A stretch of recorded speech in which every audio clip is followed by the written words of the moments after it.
अस्सलाम वालेकुम व्यूअर्स, मैं हूं समीना पाशा। उम्मीद है आप लोग खैरियत से होंगे। व्यूअर्स, इलेक्शन का माहौल है जनाब, और आज सारा दिन खूब इलेक्शन ट्रांसमिशन अपने चैनल पे भी की है और उसके बाद आपको कोशिश की है कि व्लॉग में भी अपडेट रखती रहूं। तो बहुत सी अहम खबरों के साथ इस व्लॉग में आपके सामने हाजिर है। आपको बताएंगे कि खान साहब की जेल में क्या कोई अहम मुलाकात होने वाली है। दूसरा आपको बताएंगे उनकी जान के ख़तरे के हवाले से कुछ लोग स्पेकुलेट कर रहे हैं, ये क्या मामला है। साथ साथ बात करेंगे कि इमरान खान साहब ने एक अहम पैगाम पहुंचा दिया है पूरी कौम को, वो क्या है। उधर विक्ट्री स्पीच जो है वो नवाज शरीफ साहब ने भी करने की कोशिश की है, और ये विक्ट्री स्पीच तो इसका कहना, इसको तौहीन है कि एक बंदा जिसकी 266 में से 60 नशस्तें हों और वो आके विक्ट्री स्पीच करे, तो इससे ज़्यादा शेमफुल बात हो नहीं सकती। लेकिन हमारे मुल्क में आपको पता है शेम नाम की कोई चीज़ है नहीं है, सारे ही बेशर्म हो गए। तो उसके बाद अब वही एक फार्मूला बनता नज़र आ रहा है जिसका मैंने आपको पिछले वीलॉग में बता भी दिया था। पीडीएम टाइप हुकूमत, उसके लिए बाकायदा बमली तौर पर काम भी शुरू हो गया है। वो क्या है वो भी आपके साथ शेयर करते हैं, और पीटीआई की क्या स्ट्रैटेजी है उसके बारे में भी डिस्कस करते हैं। तो काफ़ी कुछ है जिस वीलॉग में। आपसे रिक्वेस्ट है कि चैनल को सब्सक्राइब कर लें अगर अभी तक सब्सक्राइब नहीं किया। बात शुरू करते हैं जी अडयाला जेल से। खान साहब तक पहुंच गई है मालूमात सारी, और खान साहब खुश हैं। उन्होंने कौम का शुक्रिया अदा किया है। अडयाला में अलीमा खान साहिबा की उनसे मुलाकात हुई है, और सारी जो कार्रवाइयाँ हुई हैं, जिस तरह से लोग निकले हैं, बिल्कुल बेमिसाल तरीके से तारीखी टर्न आउट, तमाम तर मुश्किलात और जो कंफ्यूज करने की कोशिशें उन्हें की गई थी, पाबंदियां लगाने की कोशिशें की गई थी, वो सब के बावजूद तो खान साहब बिल्कुल अपनी एक्सपेक्टेशन के एन मुताबिक उनको रिजल्ट्स को देख कर वो बहुत खुश हुए हैं।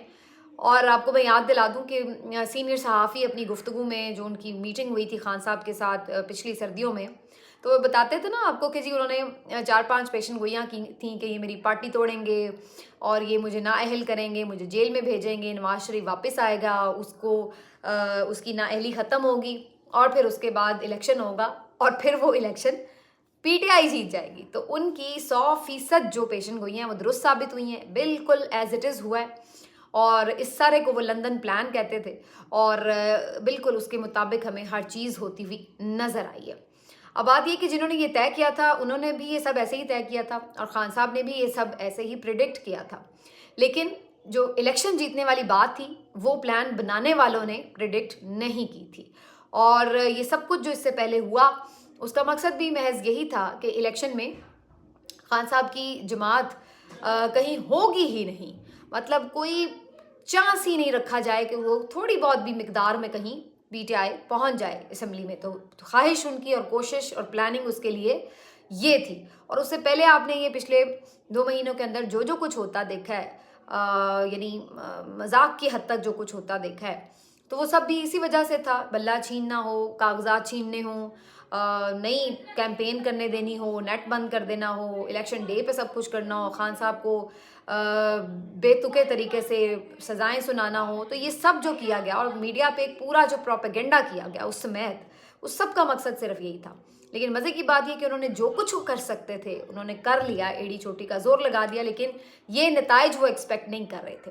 उनका ख्याल था कि बहुत बहुत भी कुछ हो गया उल्टा सीधा तो मैक्सिमम क्या हो जाएगा, 35-40 सीटें आ जाएंगी। लेकिन ये कोई सोच भी नहीं सकता था कि खान साहब हुकूमत बनाने की पोजीशन में होंगे। तो इसीलिए जब कल एकदम नताइज आना शुरू हुए तो सबके हाथ पांव फूले, और फिर हमने देखा कि 10-11 बजे क्या कुछ हुआ वो सब मैं अपने वीलॉग्स में ऑलरेडी बता चुकी हूँ और आप लोग जान चुके हैं। तो खान साहब ये सारी चीज़ें बिल्कुल एज इट इज़ परसीव कर रहे थे, और अब उन्होंने बताया है कौम को कि जो फॉर्म 45 है उसके रिजल्ट के मुताबिक, मैं आपको वो नहीं बता रही कि जी कोई क्लेम कर ले कि जी ऐसा है, जो रिटन प्रूफ्स हैं पीटीआई के मुताबिक उनके पास, उसके लिहाज से पीटीआई ने 180 नशस्तें जीती हैं और ये 2/3 मेजॉरिटी बनती है।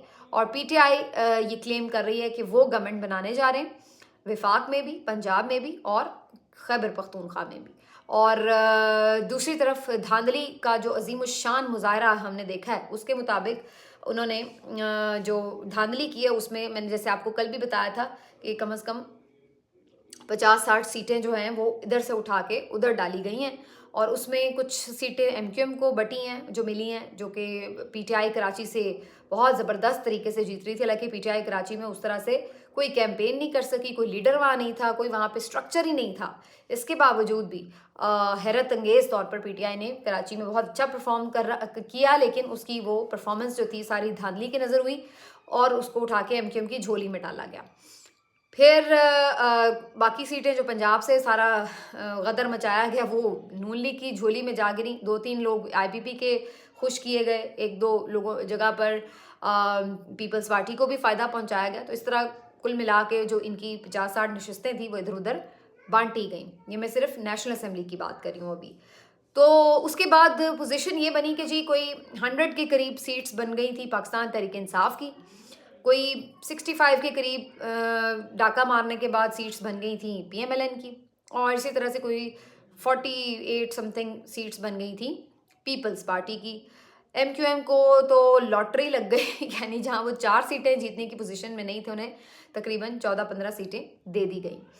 और इस तरह कर आके तो अब बाद में हुआ ये कि जी कल तो मॉडल टाउन वाले उठ के चले गए थे बत्तियां बुझा के, और बिल्कुल मायूस होकर शक्लें उतरी पड़ी थी और चले गए थे कि हम हार गए हैं। लेकिन फिर रात भर जो ये सारी कार्रवाइयाँ डाली गई उसके नतीजे में हमने देखा कि आज फिर शाम को जो मियाँ साहब हैं वो नमूदार होते हैं और वहाँ पे एक विक्ट्री स्पीच का एहतमाम किया जाता है, और जनाब उसमें आकर वो फिर कहते हैं कि जी हम जो हैं वो सिंगल लार्जेस्ट पार्टी हैं।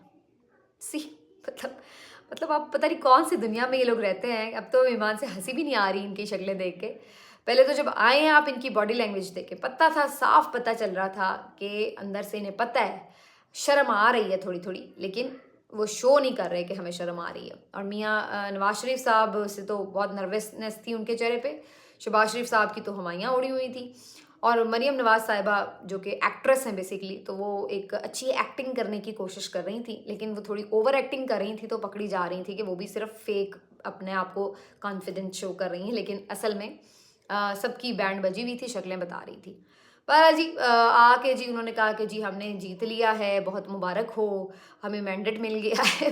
266 में से 66 नशस्तें मिली हैं, 200 नशस्तें नहीं मिली और उन्हें मैंडेट मिल गया। ओके, और वो भी 66 में भी मैं समझती हूँ कम से कम भी 46 नशस्तें थी वो जो टोटल धांधला था। एनीवेज, और फिर साथ में वो ऐलान करते हैं जी कि जरदारी साहब जो हैं उनको भी मैंने शहबाज शरीफ साहब से कहा है कि आप मुलाकात करें, तो हम तमाम पार्टीज़ को आज़ाद उम्मीदवारों को भी मतलब आप ग्रेस का मुजाहरा करें थोड़ी एक्टिंग में भी, तो कम से कम पीटीआई का नाम लें आप। तो जी हम सबको दावत देते हैं कि मिल के चलते हैं, क्योंकि यही कौम मुल्क व कौम के मफाद में है। और फिर उसके बाद जनाब वो फिर वही अजीबोगरीब बातें करके लैपटॉप दे देंगे, मोटरवे बना देंगे, वही घिसी पिटी उनकी तकरीर थोड़ी बहुत, और उसके बाद वो वैनिश हो जाते हैं। तो ये जी इनकी नाम नहाद ड्रामेबाज सी विक्ट्री स्पीच, और उसके बाद फिर 1-2 घंटे बाद पता चलता है जरदारी साहब तशरीफ़ ले आए हैं बिलावल भुट्टो और फरियाल तालपुर के हमरा, और मोहसिन नकवी साहब जो सही ब्रोकर का किरदार अदा कर रहे हैं यहाँ पे, वहाँ पर जनाब उनके घर पे एक पुरतकल्लुफ़ इशाई का एहतमाम भी होता है। वहाँ पर जनाब अब बैठ के अगली खिचड़ी पक रही है। वैसे तो खिचड़ी कल रात ही पक चुकी थी इस्लामाबाद में ही, और रही सही जो चीज़ें हैं मीन मेख हैं वो तय की जा रही थी, जुजियात इसमें मोहसिन नकवी साहब की रिहाइशगाह पर। बहरहाल एक बहुत बड़ी मुलाकात थी, लेकिन ये बड़ी मुख्तसर हुई, बड़ी थोड़ी देर की मुलाकात थी, और जो मियाँ साहब हैं वो इसमें शामिल नहीं थे। मियाँ शहबाज शरीफ साहब जो थे वो इसमें शामिल थे। अब फिलहाल हतमी तौर पर इन्होंने मीडिया को भी नहीं बताया कि उसमें क्या बातचीत हुई, लेकिन अल्टीमेटली इसके अलावा कोई हल नहीं है, क्योंकि उन्हें बता दिया गया इनके बड़ों की तरफ से कि जनाब बंदे के पुत्र बनकर ना ज़रा अच्छे बच्चे बनकर पुरानी तनख्वाह पर हंसी खुशी मिलजुल के रहना शुरू कर दो, वरना खान तुम लोगों को गवर्नमेंट बनाने नहीं देगा, और फिर उसके बाद एक नई आप लोगों के साथ जो होगा वो आपको भी पता है, और उस वक्त फिर हम भी आपका साथ नहीं देंगे। तो वो ये ऐसे ना भी वैसे इतनी बड़ी धमकियां लगाते तो तब भी इन लोगों के पास कोई और चारा नहीं था, तो इन्होंने ये करना ही था।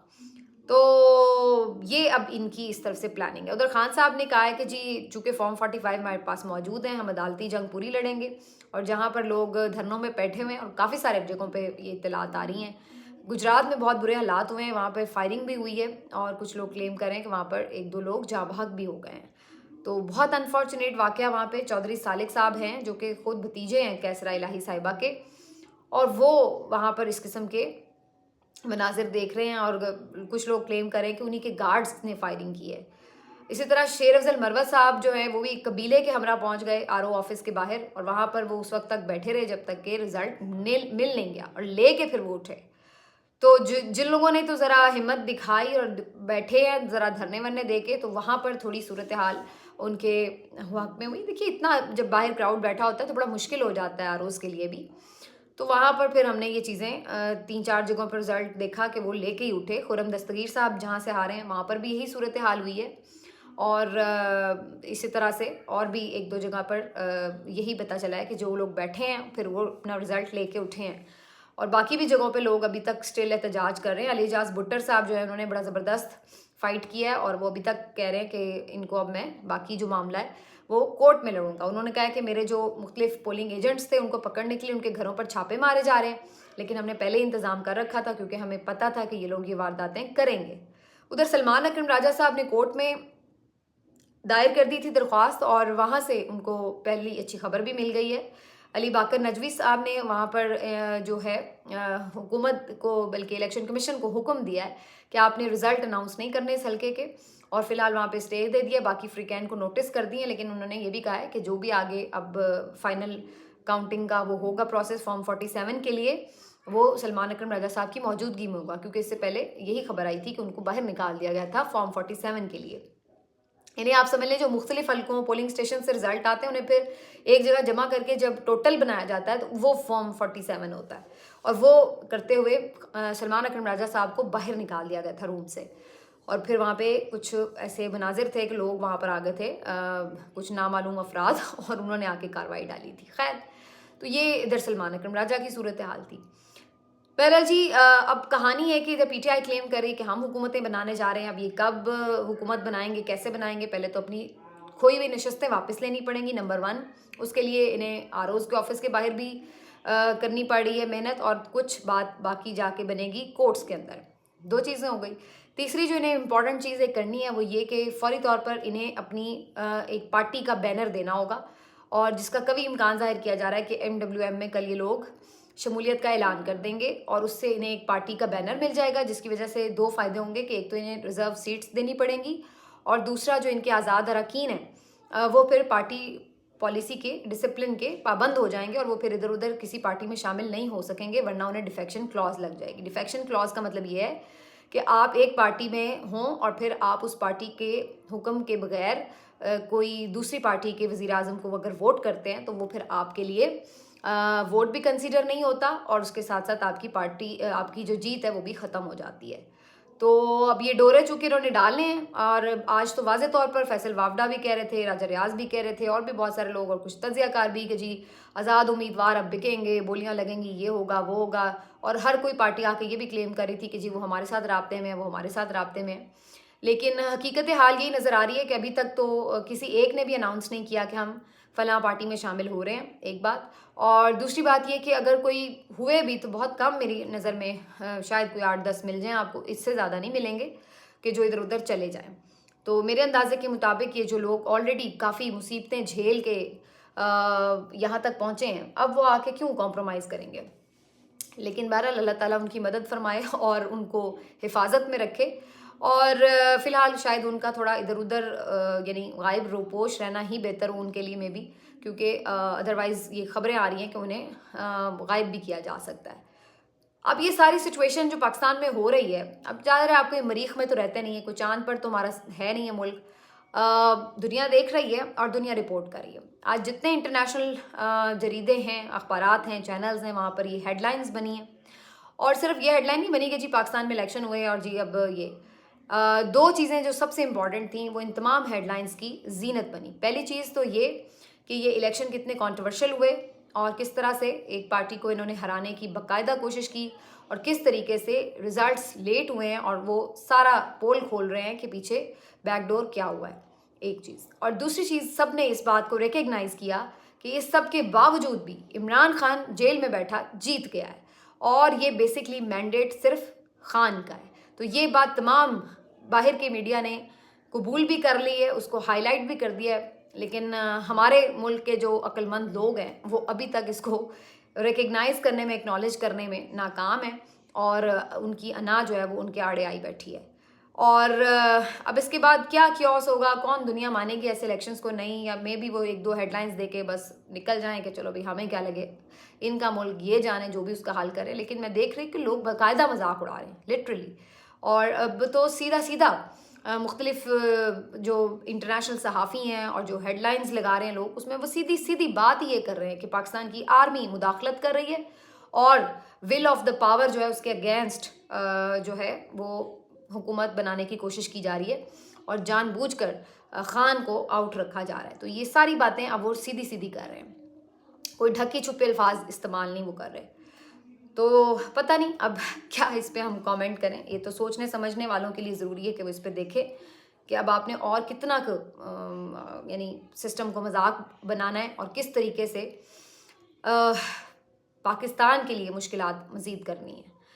बहरहाल अब एक जो खबर इससे जुड़ी आ रही है वो ये कि कुछ पीटीआई के लोग ये क्लेम कर रहे हैं, जो इससे पहले भी वो क्लेम कर चुके हैं, कि इमरान खान साहब की जान को भी खतरा हो सकता है, क्योंकि अब मैसिव धांधली के बावजूद भी अगर उन्हें लग रहा है कि खान का कोई हल नहीं निकला, तो अब ये ना हो कि उनको फिजिकली रास्ते से हटाने की कोशिश की जाए। तो कुछ लोग ये कर रहे हैं बिल्कुल क्लेम, लेकिन मैं समझती हूँ कि इस वक्त जो रिज़ल्ट आया उसके बाद सबको ये तो पता लग गया है कि खैबर से कराची तक अवाम जो है वो खान के साथ जुड़ गई है और उससे मोहब्बत करती है। आप जो मर्ज़ी कर लें, वो अटूट मोहब्बत का रिश्ता जो है वो कायम हो चुका है।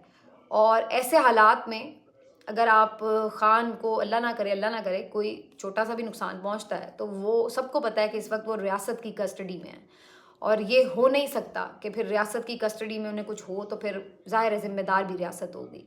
तो इसलिए मेरा नहीं ख्याल है कि कोई इस तरह की बेवकूफ़ी, बल्कि बेवकूफ़ी तो मैं इसे क्या कहूँगी, ये तो फिर तारीख़ का सबसे बड़ा ब्लंडर होगा अगर कोई इस तरह की हमाकत का सोच भी रहा है इवन। लेकिन ये है कि वी जस्ट होप कि सब चीज़ें नॉर्मल रहें। और मेरा ख्याल है इस तरह की चीज़ें बार बार करके कोशिश करनी चाहिए कि लोग पैनिक भी ना हो, क्योंकि ऑलरेडी इस वक्त लोग सड़कों पर हैं और मैं बहुत फ़िक्रमंद हूँ इस बात के लिए कि कहीं कोई ऐसी चीज़ें ना हो जिसकी वजह से इस अंदाज से अल्लाह ना करे नारकी फैले मुल्क में, तो फिर क्या होगा।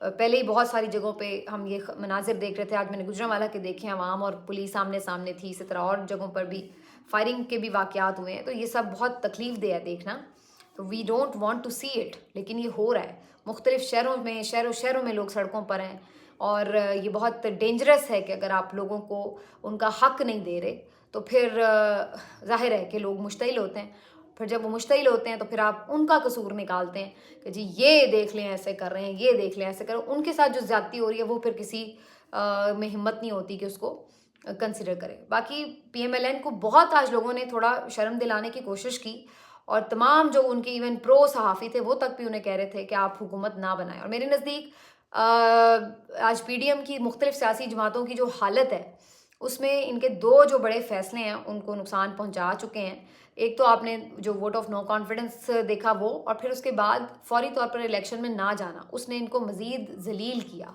आवाम की नज़र में मज़ीद गिराया उन 2 सालों की हुकूमत में जो इन्होंने ज़िद की वजह से की। और उसके बाद अब ये उससे बड़ा ब्लंडर ये करने जा रहे हैं कि जीता हुआ मैंडेट इमरान खान का वो ज़बरदस्ती जो छीनने की कोशिश कर रहे हैं, ये इनका तारीख़ का दूसरा बड़ा ब्लंडर होगा। और अगर इन्होंने इस तरह की ये चीज़ की तो उसके बाद ये अपने आप को माफ़ नहीं कर पाएंगे कि हमसे ये क्या हो गया है। ये मैं आपको लिख के दे रही हूँ कि ये बिल्कुल भूल जाएं। ये आप लोगों को दावत दे रहे हैं कि फिर लोग जो है वो जूते ही मारें आपको आके। ये तो मुझे फिर इस तरीके की जो एक आपकी हरकत है वो लगती हुई नज़र आ रही है। मैं कोई ये नहीं चाहती कि लोग ऐसा करें, लेकिन जब आप लोगों का एक पुरअमन मैसेज नहीं समझते और उसको मानने के लिए तैयार नहीं हैं, तो फिर आप लोगों से ये कैसे एक्सपेक्ट करते हैं कि वो हर चीज़ आपकी माने और आप उनकी कोई बात ना माने, उनका जो राइट है वो भी ना उनको दें। तो मेरा ख्याल है कि अगर इन्होंने इस मुल्क में रहना है और इसी मुल्क में सियासत भी करनी है, अगला भी इलेक्शन आना है, फिर लोगों में जाना है, तो अपनी थोड़ी सी ग्रेस बरकरार रखनी चाहिए। इस लेवल की चीज़ें अगर आप कर रहे हैं तो फिर आप किस लेवल से जाके लोगों से दोबारा सामना करेंगे। मिलते हैं आपसे अगले वीडियो में। अपना ख्याल रखिए। अल्लाह हाफिज़।